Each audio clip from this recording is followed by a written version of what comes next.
एक गांव में सरजू नाम का एक कुम्हार रहता था। सरजू बहुत ही गरीब आदमी था और अपनी इसी गरीबी के कारण उसे कष्टों में जीना पड़ रहा था। सच तो यह था कि उसे भर पेट भोजन तक नहीं मिल पाता था। इसलिए वह भगवान से हमेशा यही शिकायत करता रहता था कि भगवान, आप सिर्फ अमीरों के हैं। आप उन्हें तो इतना ज्यादा देते हैं कि उनके पेट में खाना रखने की जगह ही नहीं बचती, और हमें इतना कम देते हैं कि कभी ठीक से पेट भी नहीं भर पाता। एक दिन शाम के वक्त सरजू अपने घर के आंगन में बैठा मिट्टी के बर्तन बनाने का काम कर रहा था कि तभी वहाँ एक साधु आ जाता है और वो सरजू से कहता है, बेटा, मैं आज की रात आपके यहाँ काटना चाहता हूँ। क्या आप मुझे एक वक्त का भोजन और एक रात के लिए आश्रय दे सकते हैं? जी साधु महाराज, आपको भोजन और आश्रय दोनों ही मिल जाएंगे, लेकिन क्या बेटा? लेकिन आपको वही रूखा सूखा खाना पड़ेगा जो मेरे घर में मौजूद है। अरे बेटा, जो भी हो सब चल जाएगा, क्योंकि साधु भोजन के स्वाद पर नहीं बल्कि मन के भाव पर मरता है। साधु के यह कहने पर सरजू साधु को रात भर के लिए अपने घर में रख लेता है। वह आंगन में साधु के लिए एक चारपाई लगा देता है और साधु उसी पर सो जाता है। सुबह होने पर साधु जाने लगता है तो सरजू उसके पास आकर कहता है, साधु महाराज, अगर आपके आदर सत्कार में कोई कमी रह गई हो तो क्षमा कीजिएगा, और अगर नहीं रही हो तो मुझे कोई आशीर्वाद अवश्य देकर जाइएगा। सरजू की यह बात सुनकर साधु सोचने लगता है कि बेचारा सरजू बहुत ही गरीब आदमी है। क्यों न मैं इसे कोई ऐसी चीज देता चलूं जिससे इसकी गरीबी दूर हो जाए। यही सोचकर साधु इधर उधर देखता है और फिर आंगन में रखी मिट्टी की गुल्लकों की तरफ देखते हुए सरजू से पूछता है, सूरज, ये मिट्टी की गुल्लक किसने बनाई है? ये तो बहुत सुंदर बनी है। ये सब गुल्लक मैंने ही बनाई है। मैं एक कुम्हार हूँ और मिट्टी की चीजें बनाकर बेचता हूँ। ये गुल्लक भी मैंने बेचने के लिए ही बनाई है। सरजू की यह बात सुनकर साधु उसे एक सुझाव देने लगता है। तो तुम एक गुल्लक को छोड़कर शेष बाकी सभी गुल्लक बेच देना। पर एक गुल्लक को छोड़कर क्यों साधु महाराज? क्योंकि वो एक गुल्लक तुम्हें रोज सोने के सिक्के दे सकती है और तुम्हारे घर से गरीबी का अंधकार मिटा सकती है। फिर तो जल्दी बताइए कि वो गुल्लक कौन सी है? सरजू का यह उतावलापन देखकर साधु कहता है, देखो सूरज, हमारे यहाँ से चले जाने के बाद जिस भी गुल्लक को तुम स्पर्श करोगे वही सोने के सिक्के देने वाली गुल्लक बन जाएगी। क्या वो रोज ढेर सारे सोने के सिक्के देगी? सरजू के इस प्रश्न का उत्तर देते हुए साधु बोला, तुम एक साधारण सिक्का डालोगे तो वो सोने के 4 सिक्कों में बदल जाएगा। इस तरह तुम गुल्लक में रोज केवल 2 बार ही सिक्का डाल सकते हो। अगर 2 से ज्यादा बार डाल दिए तो तुम लालच के कारण पछताओगे, क्योंकि गुल्लक सोने के सिक्के देने के बजाय खुद ही मिट्टी के ढेर में बदल जाएगी और साथ ही तुम्हारे पास मौजूद सोने के सारे सिक्के भी पुनः साधारण सिक्कों में बदल जाएंगे। यह कहकर साधु चला जाता है और उसके जाने के बाद सरजू जिस पहली गुल्लक को स्पर्श करता है वह सोने के सिक्के देने वाली गुल्लक बन जाती है। सरजू को इस गुल्लक से रोज सोने के 8 सिक्के मिलने लगते हैं और कुछ ही दिनों में उसके पास बहुत सारे सिक्के इकट्ठा हो जाते हैं। इस तरह सरजू घर बैठे बैठे अमीर होने लगता है। भला हो साधु महाराज का, मेहनत मजदूरी में कमर तुड़वाने से पीछा हटा। अब तो मैं अमीर आदमी बन गया हूँ। अब तो मुझे मिट्टी के बर्तन बनाने का काम भी नहीं करना पड़ता है। अब तो मेरे मजे ही मजे हैं। इस तरह जैसे जैसे सरजू के पास धन आता है वैसे वैसे वह बदलता जाता है। वह अपना असली काम छोड़ देता है और अमीरों की तरह रहने लग जाता है। उसमें कई बुरी आदतें भी पैदा हो जाती हैं और वह पैसों को बर्बाद भी करने लगता है। अबे सरजू पहले वाला गरीब सरजू नहीं है, अब तो सरजू अमीर हो गया है। अमीर। जुए में पैसा हार जाने से कोई फर्क नहीं पड़ता। पर हमें फर्क पड़ता है भाई, हमारे पास सोना उगलने वाली कोई मशीन नहीं है। पर मेरे पास तो है, सच में एक मशीन है, लेकिन वो खराब हो गई है। हमें पागल समझता है क्या? चुप कर, बंद कर बकवास अपनी। कुछ दिन बाद सरजू अपने एक अमीर दोस्त के घर जाता है। वहाँ उनका शानदार घर और महंगी महंगी चीजें देखता है। महंगे सोफे, महंगा टीवी, फ्रिज, एसी आदि। इन सब चीजों को देखकर सरजू मन ही मन सोचने लगता है, कितनी अमीरी है इसके घर में। घर तो शानदार बनाया है, साथ ही उसमें महंगी महंगी चीजें भी रखी हुई हैं। अब तो मैं इससे भी ज्यादा अमीरी दिखाऊंगा। मुझे तो गांव का सबसे अमीर आदमी बनना है। यही सोचकर सरजू ने अपने पास बहुत सारे सोने के सिक्के इकट्ठे करने का निर्णय किया और वह रोज सोने के सिक्के इकट्ठे करने लगा। अभी तो ये घड़ा भरा ही नहीं है, इसे सोने के सिक्के से भरने में तो बहुत दिन लग जाएंगे। कितना अच्छा होता अगर गुल्लक एक दिन में 4-4 बार सोने के सिक्के देती। यही सोचकर सरजू घड़े को ढककर रख देता है और फिर घर से बाहर चला जाता है। वहाँ उसकी मुलाकात गांव के एक सुनार से होती है। क्यों भाई सरजू, तू मुझे कुछ सोना बेचने वाला था। अगर बेचना चाहता है तो आजकल में बेच ले। पर आजकल में ही क्यों? वो इसलिए क्योंकि इस सप्ताह सोने के दाम बहुत बढ़ गए हैं। अगर इस टाइम सोना बेचोगे तो बहुत पैसा मिलेगा, समझ गए? सोने की कीमत बढ़ने की बात सुनकर सरजू मन ही मन बहुत खुश होता है और अपने आप से कहता है, बस 2-3 दिन और रुक जाइए। भगवान ने चाहा तो घड़ा सोने के सिक्कों से भर जाएगा और फिर उन्हें बेचकर मैं गांव का सबसे अमीर आदमी बन जाऊंगा। फिर घड़े को सोने के सिक्कों से भरने और सबसे अमीर बनने के चक्कर में सरजू साधु की बात को भूल जाता है और गुल्लक से अधिक सिक्के पाने के लालच में उसमें एक ही दिन में 3 बार सिक्के डाल देता है। 3 बार सिक्के डाल देने से गुल्लक तुरंत मिट्टी के ढेर में बदल जाती है। अरे ये क्या? साधु की बात तो सच हो गई। गुल्लक तो मिट्टी के ढेर में बदल गई। सोने के सिक्कों को देखता हूँ, कहीं वो भी साधारण सिक्के तो नहीं बन गए। यही सोचकर सरजू जल्दी से सोने के सिक्कों वाले घड़े के पास जाकर देखता है। सोने के सब सिक्के फिर से साधारण सिक्कों में बदल चुके थे। किसी ने सच ही कहा है कि लालची को भगवान कितना ही दे दे पर उसे संतोष नहीं मिलता और वह ज्यादा के लालच में जो पास होता है उसे भी खो बैठता है।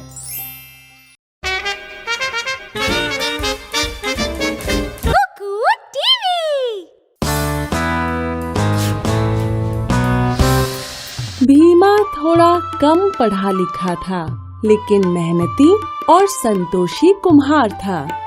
वो कच्ची मिट्टी से घड़े, मटके, सुराही और खिलौने बनाकर बाजार में बेचता था। उससे जो भी कमाई होती, उससे वो अपने घर की जरूरतों और पत्नी पर खर्च कर देता। खुद के लिए वो 1 पैसा भी खर्च नहीं करता था। फिर भी उसकी पत्नी मंजरी उसकी कमाई से संतुष्ट नहीं होती थी। ये क्या, बस इतने से पैसे? तुम ज्यादा पैसे क्यों नहीं कमाते? हम कब तक इस झोपड़े में गरीबी से जिएंगे? इसकी जगह मुझे एक बड़ा घर मिल जाए तो मैं खुश हो जाऊंगी। मंजरी की बातों से भीमा दुखी होता, लेकिन उससे ज्यादा दुखी वो इस बात पर था कि वो अपनी पत्नी को खुश नहीं रख पाता था। रोज की तरह बर्तन बनाने के लिए भीमा जंगल से मिट्टी लाने गया। एक मिट्टी के ढेर के पास पहुंचकर उसने कुदाली उठाई और मिट्टी निकालने लगा। तभी फुदकता हुआ एक मेंढक उस मिट्टी में से निकला और मिट्टी के ढेर के ऊपर जा बैठा। इस मिट्टी के नीचे मेरा घर है, उसमें मैंने अंडे दिए हैं, जिनसे बारिश में बच्चे निकलेंगे। अगर तुम ये घर तोड़ोगे तो मेरे बच्चे मर जाएंगे। बिना मिट्टी के मैं मटके और खिलौने कैसे बनाऊंगा? भीमा को परेशान देख मेंढक मुस्कुराया और बोला, अगर तुम मेरा घर मत तोड़ो तो इसके बदले में मैं तुम्हें 3 वरदान देता हूँ। मांगो, तुम्हारी इच्छा पूरी होगी। मेंढक की बात सुन भीमा कुछ देर सोचने लगा, फिर बोला, मुझे कुछ नहीं चाहिए, बस मुझे एक बड़ा आलीशान सा घर दे दो जिसमें सारी सुख सुविधा हो, जिसे पाकर मेरी मंजरी खुश हो जाए। तुम्हारी इच्छा पूरी होगी। इतना सुनते ही भीमा घर वापस चला गया। घर पहुंचते ही उसने देखा कि मेंढक का वरदान सच हो गया। अब उसके झोपड़े की जगह एक बहुत बड़ी हवेली है जिसमें ऐशो आराम की सारी चीजें हैं और उसकी पत्नी मंजरी बहुत खुश है। मंजरी, अब तो तुम खुश हो ना? मंजरी बड़े घर में खुश थी और उसे देख भीमा भी खुश था। थोड़े दिन बीत गए। पहले तो मंजरी को अपना नया घर अच्छा लगता था, लेकिन अब वो फिर से दुखी रहने लगी। उसे दुखी देख भीमा भी परेशान हो गया। क्या हुआ मंजरी? अब तो हमारे पास बड़ा घर है, अब तुम खुश क्यों नहीं हो? हमारा घर बड़ा है, लेकिन सबसे बड़ा तो नहीं। सबसे बड़ा महल राजा के पास है। मुझे राजा की तरह महल चाहिए जिसमें मैं रानी बनकर खुश रह सकूं। मंजरी की बात सुन भीमा सोच में पड़ गया। भीमा फिर उसी मिट्टी के ढेर के पास गया।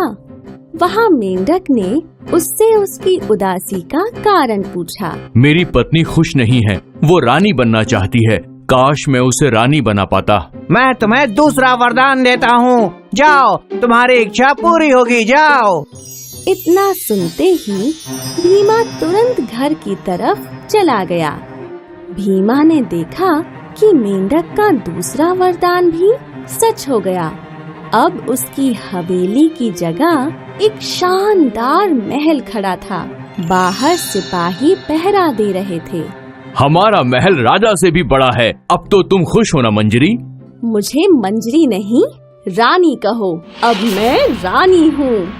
रानी बनकर मंजरी को खुद पर बहुत घमंड हो रहा था। वो सबके साथ बुरा बर्ताव करती थी, लेकिन भीमा इस बात से संतुष्ट था कि उसकी पत्नी खुश है। इस तरह कुछ दिन और बीत गए। मंजरी रानी बनकर मजे से रहने लगी, लेकिन कुछ काम ना होने की वजह से उसे नींद नहीं आती थी। वो रात भर जागती और दिन में सोती थी। एक दिन सुबह सुबह रानी की आंख लग गई, लेकिन सूरज की तेज धूप की वजह से उसकी नींद टूट गई और वो गुस्से से आग बबूला हो गई। सूरज की इतनी हिम्मत कि मेरी नींद खराब करे। मंजरी सूरज पर बहुत गुस्सा हुई और फिर दुखी हो गई। उसे उदास देख भीमा ने कारण पूछा। ये सूरज चांद मेरे अनुसार क्यों नहीं चलते? जब मुझे नींद आती है तो ये सूरज क्यों आ जाता है? मुझे सूरज चांद तारों को अपनी मर्जी से चलाना है। लेकिन मंजरी, सूरज चांद तारों को तो सिर्फ भगवान चलाते हैं। तो मुझे भगवान बनना है, तभी मैं खुश रहूंगी। मंजरी की बात सुन भीमा फिर जंगल गया। जंगल पहुंचकर भीमा ने मेंढक को सारी बात सुनाई। उसकी बात सुनकर मेंढक सोच में पड़ गया। मैं अपनी पत्नी को खुश देखना चाहता हूँ। मैं तुम्हें वरदान दे सकता हूँ, लेकिन ये तुम्हारा तीसरा और आखिरी वरदान है, सोच लो। मैंने सोच लिया, तुम्हारी इच्छा पूरी होगी, जाओ। घर पहुंचा तो भीमा ने देखा कि मंजरी घर पर नहीं है। उसने मंजरी को महल में हर जगह ढूंढा। मंजरी, कहाँ हो तुम? मंजरी।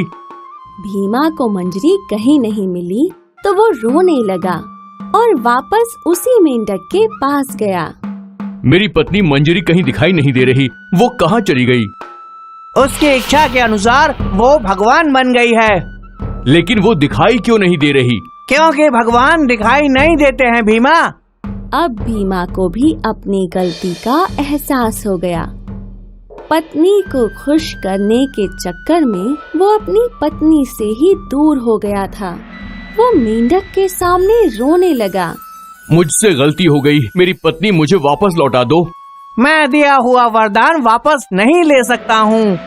तब भीमा ने दिमाग लगाया और मेंढक से बोला कि वो तीनों वरदान तो उसने अपनी पत्नी के लिए मांगे थे, लेकिन इस बार वो सिर्फ अपने लिए एक वरदान चाहता है और मेंढक भी उसकी बात मान गया। बोलो क्या चाहिए?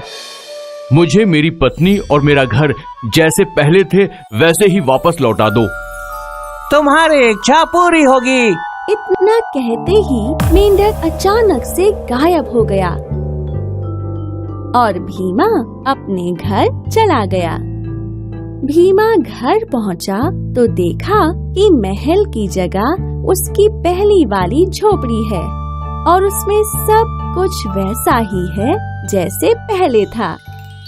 हमेशा की तरह मंजरी घर के काम में व्यस्त थी। मुझे समझ आ गया कि मेरी सबसे बड़ी खुशी आपके साथ रहने में है। मैं जैसी हूँ, जिस हाल में हूँ, आपके साथ बहुत खुश हूँ। मंजरी के बदले हुए स्वभाव से भीमा बहुत खुश हुआ और उसे गले लगा लिया। इस कहानी से हमें ये सीख मिलती है कि खुश रहने के लिए पैसा, महल या ऐशो आराम नहीं, बल्कि अपनों का साथ चाहिए। खुश रहना इंसान का स्वभाव होता है। वो चाहे तो कम में भी खुश रह सकता है, वरना सब कुछ मिलने पर भी वो खुश नहीं हो सका। खुशियाँ बाहर नहीं, खुद के अंदर तलाशनी चाहिए। रमन गरीब कुम्हार था। मिट्टी के घड़े बनाकर गांव-गांव जाकर बेचा करता था। उससे उसकी जो भी कमाई होती, उससे अपने परिवार का पेट पालता था। उसकी बेटी रमा भी शादी के लायक हो गई थी। उसे अपनी बेटी की शादी की चिंता हर वक्त सताती रहती थी। क्या हुआ जी, आप बड़ी सोच में लग रहे हैं? क्या बताऊं बबीता, रामा की उम्र शादी की हो चली है। हर दिन गांव वाले पूछते रहते हैं कि बिटिया की शादी कब करवाओगे। रमा की उम्र की सारी लड़कियों की शादी हो गई है हमारे गांव में। हमारे पास इतने पैसे नहीं हैं कि हम अच्छे घर में रामा की शादी करवा सकें। आप चिंता मत करो, ऊपर वाले ने चाहा तो जल्द ही हमारी बेटी रमा के भी हाथ पीले हो जाएंगे। रमन रोज की तरह अपनी कुदाल और टोकरी लेकर जंगल की ओर मिट्टी लाने चल पड़ा।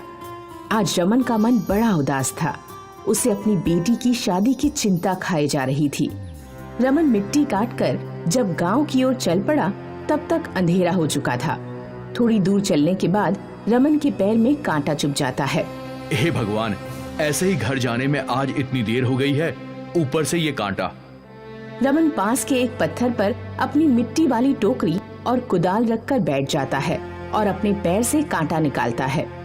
दिन भर काम कर रमन बहुत ही थका होता है, तो उसे वहीं पर झपकी लग जाती है।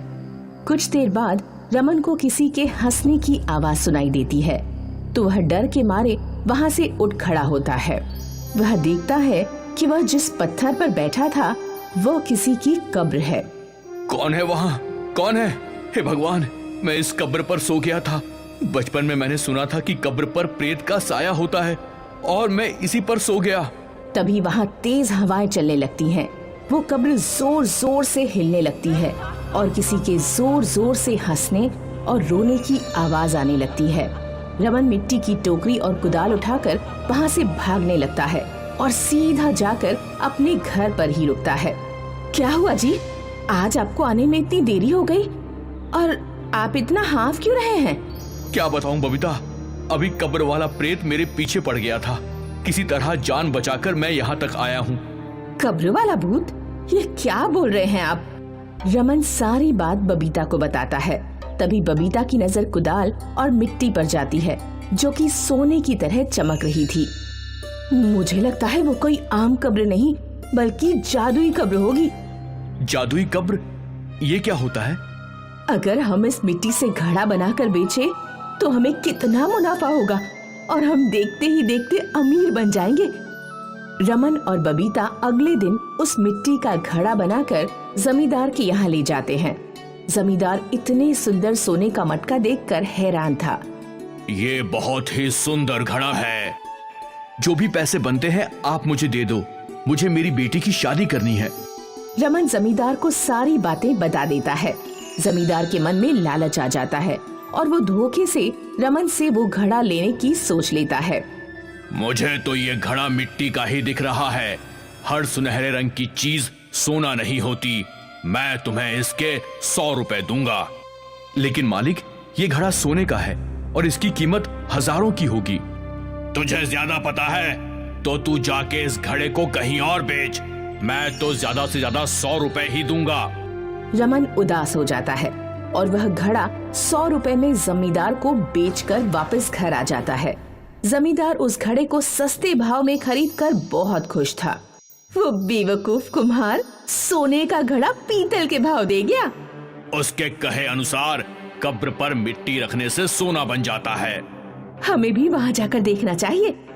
जमींदार और उसकी पत्नी लता रात के अंधेरे में छुपते छुपाते रमन के बताए गए कब्र पर पहुँच जाते हैं और एक टोकरी में मिट्टी भरकर उस कब्र पर रख देते हैं। दोनों उस कब्र के ऊपर सो जाते हैं। थोड़ी देर बाद वह कब्र जोर जोर से हिलने लगती है और उससे रोने की आवाज आने लगती है। जमींदार और उसकी पत्नी लता डर जाते हैं। तभी उस कब्र से आवाज आती है, आज अमावस की रात है। आज तुम दोनों मेरा खाना बनाओगे। कौन है यहाँ? हमें छोड़ दो। हाँ, हमें जाने दो। कौन है यहाँ? हाँ, हम तो सोना गलती से सो गए थे इस कब्र पर। मुझे पता है तुम दोनों सोने के लालच में यहाँ आए हो।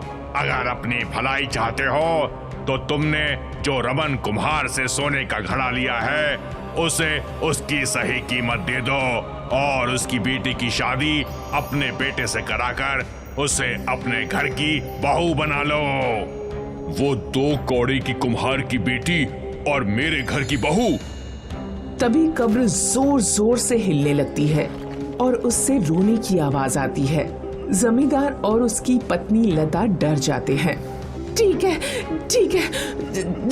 जैसा तुम कहते हो वैसा ही होगा। हमें यहाँ से जाने दो। सब कुछ शांत हो जाता है और जमींदार और उसकी पत्नी लता भागकर रमन के घर जाते हैं और उसे सारी बात बताते हैं।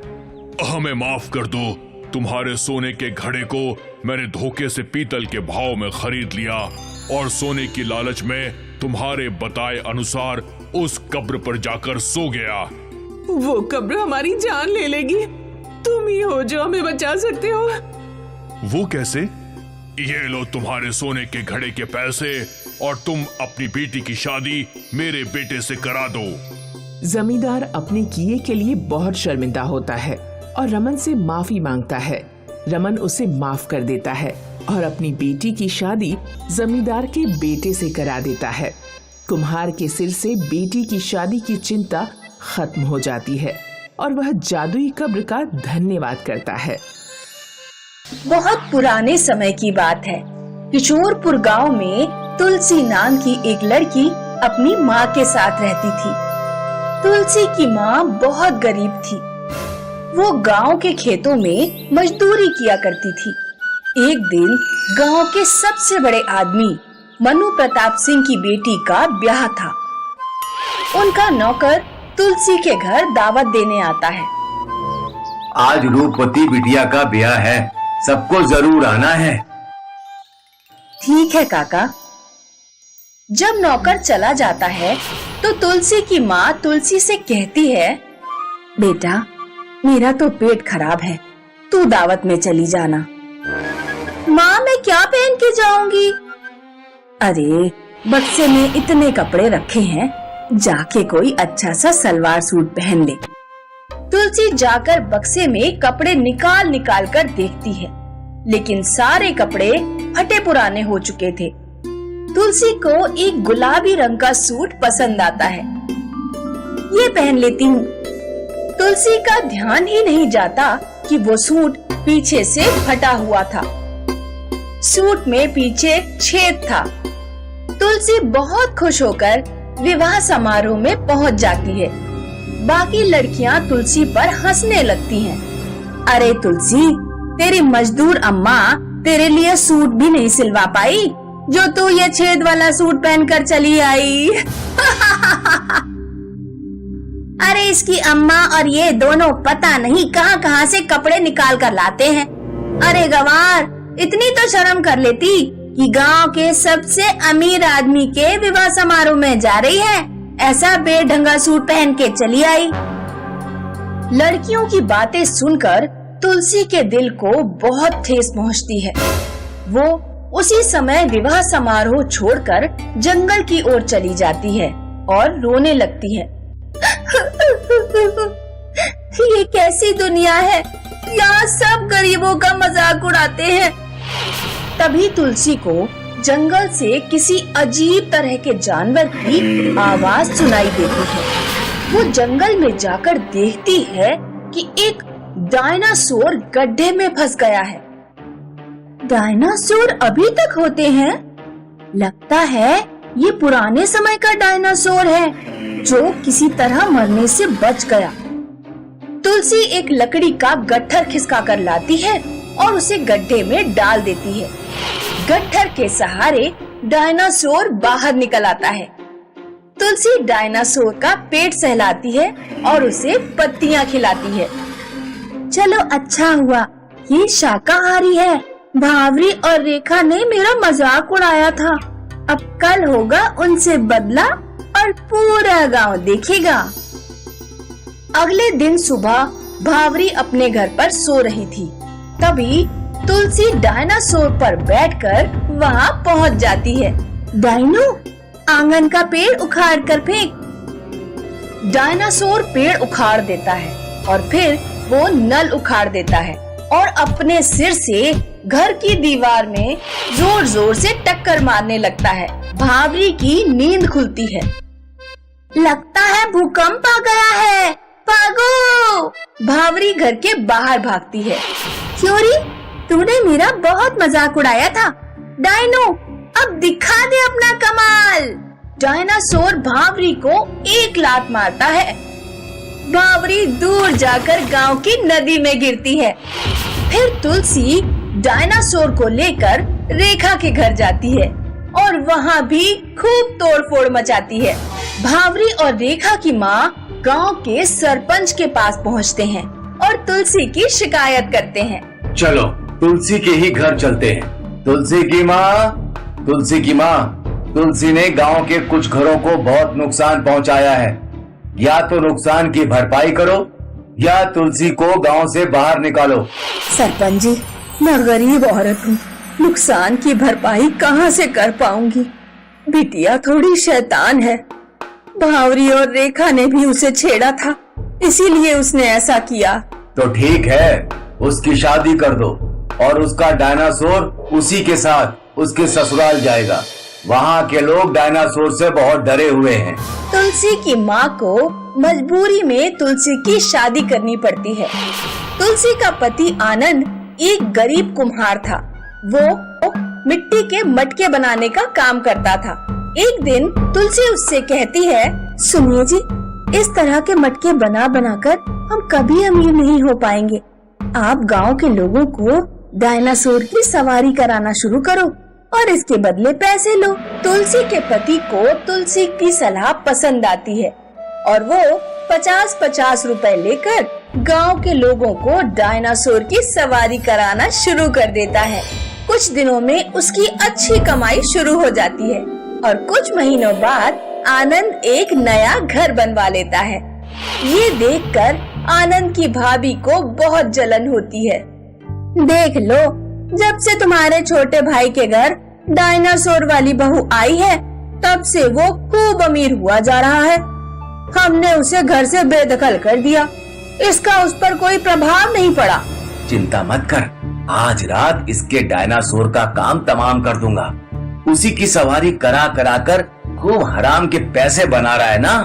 आनंद का भाई रात में चुपके से आनंद के घर में घुस जाता है। वो डायनासोर को प्यार से पुचकार कर उसे पत्तियां खिलाता है। जब डायनासोर पत्तियां खाने में व्यस्त हो जाता है तो वो उसका मुंह रस्सी से बांध देता है ताकि डायनासोर चिल्ला ना पाए। फिर वो डायनासोर के पेट में एक चाकू घुसेड़ देता है। डायनासोर आनंद के भाई के लात मारता है। वो दूर जाकर जंगल में गिरता है। भेड़िए आनंद के भाई को खा जाते हैं। सुबह तुलसी सोकर उठती है। हे भगवान, ये डायनो को क्या हो गया? डायनासोर जमीन पर गिरा पड़ा था, मर चुका था। किसी ने मेरे डायनो को मार दिया। वो देखती है कि डायनासोर के पीछे डायनासोर का एक बच्चा है। लगता है ये मादा डायनासोर थी। इसने कल रात ही इस बच्चे को जन्म दिया है।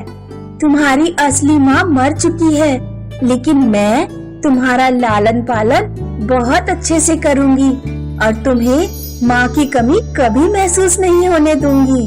कोई किसी के साथ कितना भी बुरा करने की कोशिश करे, लेकिन होता वही है जो ईश्वर चाहता है। भले ही तुलसी ने अपनी डायनो को खो दिया, लेकिन उसे डायनो का बच्चा मिल गया।